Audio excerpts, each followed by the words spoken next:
Now, let's consider the image that is shown. First, it shows the virus that is contained in a rodent.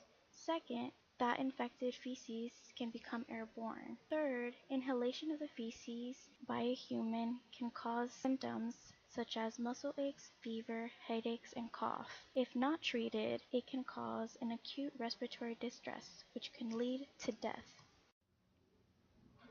After all that scary stuff, now we can talk about the symptoms.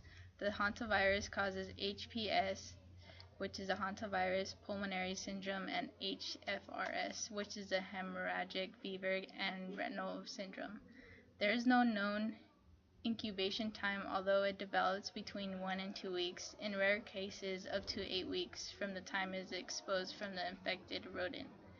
Early symptoms include fatigue, fever, and muscle aches in the hip, thighs, back, and shoulders. There are many other known symptoms. May also include headaches, dizziness, chills, and abdominal problems. Late symptoms appear between 4 and 10 days after initial phase of illness. Late symptoms include coughing and shortness of breath and lungs filled with fluids. HPS can be fatal with a mortality rate of 38%, and HFRS can be fatal with a mortality rate of 1 and 15%. Moving on from symptoms of the hantavirus, we will now be talking about incidence, prevalence, and epidemiology of the hantavirus. Most infections take place in rural or wooded areas where the infectious rodents live. Outbreaks are also common in areas that are associated with human disturbance. In the U.S., 96% of cases have taken place in Mississippi. In fact, here in California, there is an outbreak in Yosemite where 8 people were infected and 3 people were killed in 2012. The hantavirus has the potential to infect anyone who is exposed to the virus. This can happen either through exposure with a rodent carrying hanta or through breathing in air that is contaminated with the feces of rodents that are reservoirs for the disease. Not one group of people is more susceptible than the other. In fact, the average age of people infected in the U.S. are 38 years old.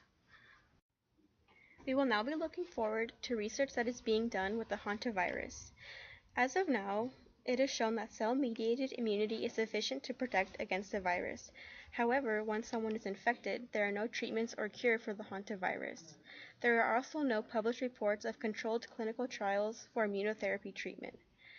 One study showed that there is a PUUVM gene-based DNA vaccine that was combined with a HTNVM gene DNA vaccine.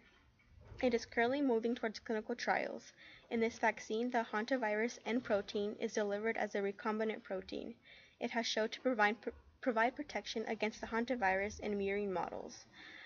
Another way to take precaution is if you are in an area with rodent droppings, you should disinfect the area with bleach or Lysol and try not to spread the contaminants in the air because the air can be contaminated when breathed in. Let's test your listening skills. We will be conducting a pop quiz.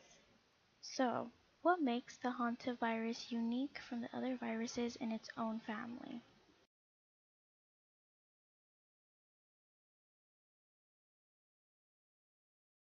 That's right. The hantavirus is the only rodent-borne virus in the Hantavirus family. I hope you all enjoyed the video and thank you for watching. Created using Powtoon.